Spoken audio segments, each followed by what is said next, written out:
Which might be joking a little bit. He said that you were decked out in green and white. And yeah, my underwear, Michigan State, everything. Socks.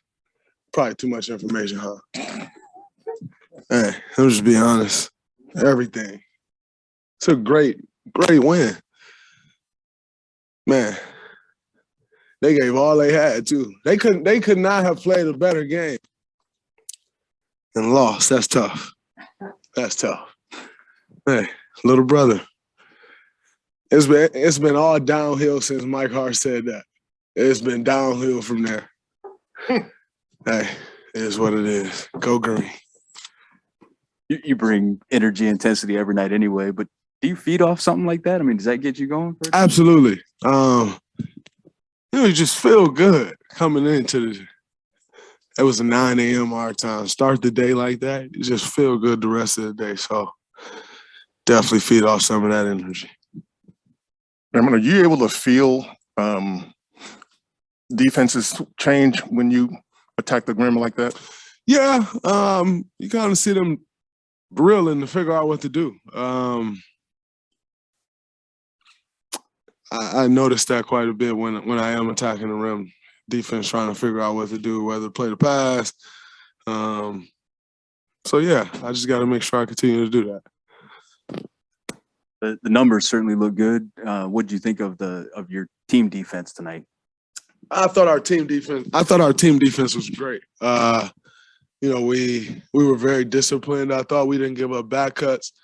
In that first game against OKC a few days ago, we probably gave up 7 or 8 back cuts. And, that was something that we wanted to take away. I thought we did a very good job of that.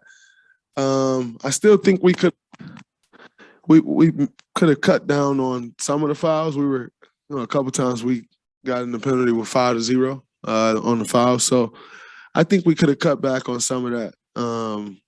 But overall, I thought our defense was incredible. And, we got to continue to build on that.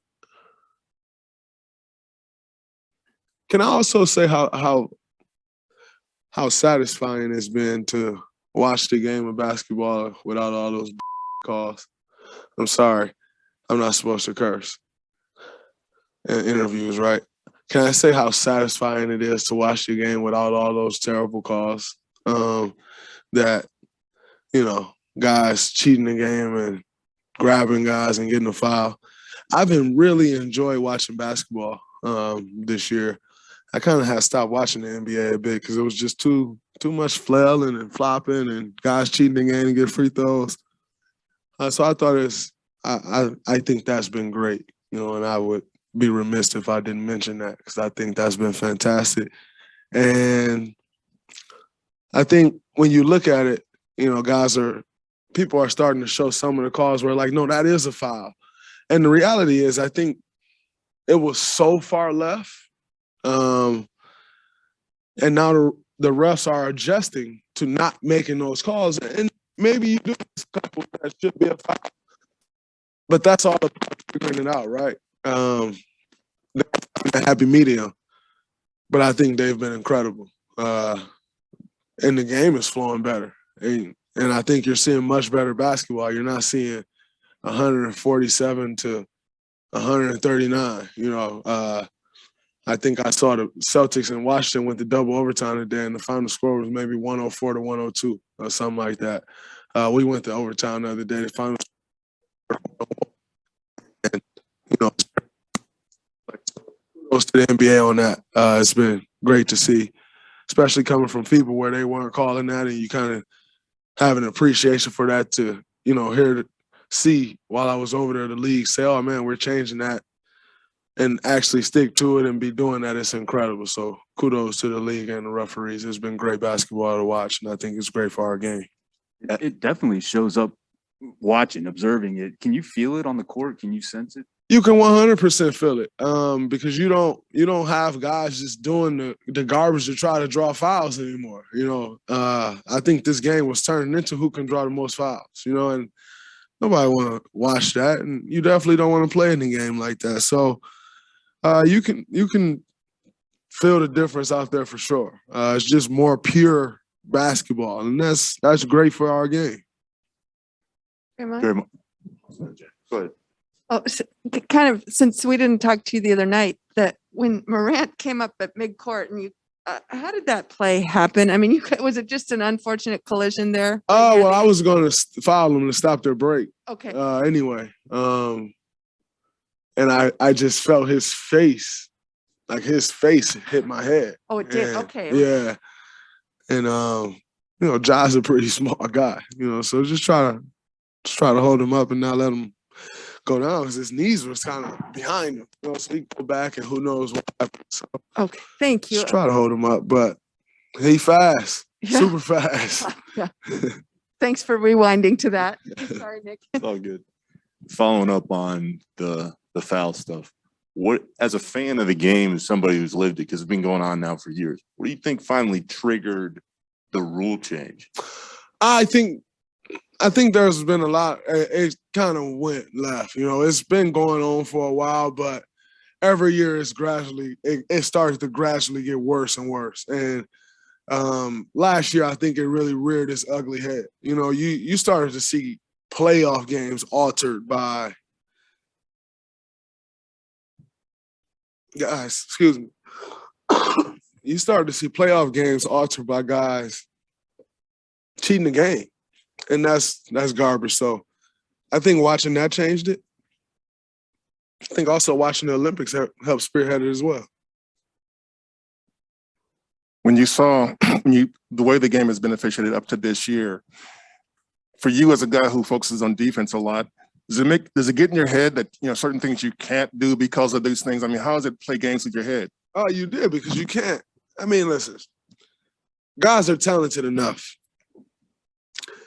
If you can't put a hand on a guy and you're going to get hooked and get a foul call, it's just impossible. Like, guys are fast, strong, athletic, crafty. You have to be able to touch someone a little bit, and so as a defender, it feels great and to know that you're kind of getting back to a level playing field. Monty kind of touched on what I was going to ask you. I mean, are you calmer out there because you can play your style, maybe knowing that things have evened out a little bit? I mean, it helps, Yeah. but I don't think it's really made me more calm. I think just being aware and conscious of my emotions has made me more calm. What do you think is next after this rule shift, which clearly is helping the game get smoother? What would you like to see change the most next on the list? Being able to slap the ball off the rim. I thought that was great. And I've almost done it like 3 or 4 times this year. So I think that'll add to the game. So let's push for that one next. Draymond, do you ever think back to James Harden going 24 for 24 from the line one game? Just an absurd amount of how some players have made that a part of their scoring. Oh, for sure. James is one of the best at it. Driving in and drawing fouls on the 3-point line. He's one of the best at it. So I definitely remember those games of him going 24 for 24 from the free throw line. And, when, like I said, when you got a guy that shifty and the moment you touch them, they can hook and you call for a foul, it's impossible to guard. So, but I mean, you started to see a lot of guys master it, but they all learned from James for sure because he was the master before anybody else ever picked it up. So, definitely. Let's do a couple on Zoom real quick. Anthony Slater. Yeah, along these same lines, a lot of people think what should be next. Hang on here, Anthony. We're trying to get it off of you. Could go ahead now. Yeah, along these same lines, what a lot of people think should be next to improve flow is the take foul in transition, eliminating that Euro foul to stop fast breaks. It's something you do use. You used tonight. You mentioned the Morant play. What do you think about that? Should that be legislated out? I'm all for it. I thought it was great in the Olympics as well. So I'm all for it. But until they change it, I'm going to use it for sure. But if they do change it, you got no complaints from me. One last one, Mark. Hey, what's up, Dre? Obviously, Clay is a big part of the team, and you guys are going to need him down the stretch. But without Klay Thompson, how good do you think this team is? I think we're a pretty good basketball team right now with a lot of room to grow.